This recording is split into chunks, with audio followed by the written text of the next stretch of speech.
Nel mare magnum di quello che nel nuovo DPCM è consentito, vietato o riregolamentato, finiscono anche le festicciole in casa, cene con amici, compleanni, anniversari, bevute e serate tra ragazzi. Per carità, non si parla di divieto, ma di forte raccomandazione e si dà anche un numero massimo di persone che si possono accogliere in casa, in numero non superiore a 6.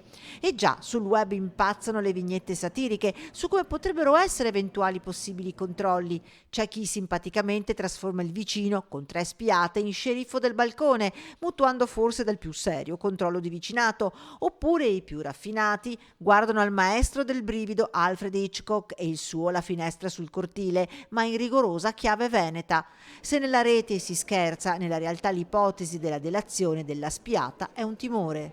Non voglio praticamente che diventi praticamente una caccia alle streghe. Mi pare di aver sentito, letto in giro addirittura di una limitazione di feste private, quindi qualcuno si immagina il cittadino, il vicino di casa che fa il dispetto al proprio confinante chiamando i vigili e i carabinieri. Mi pare veramente un'assurdità. Questo mi preoccupa perché se cominciamo a coinvolgere i vicini spioni siamo messi male, voglio dire, è preoccupante questo. Non c'è il rischio del vicino spione?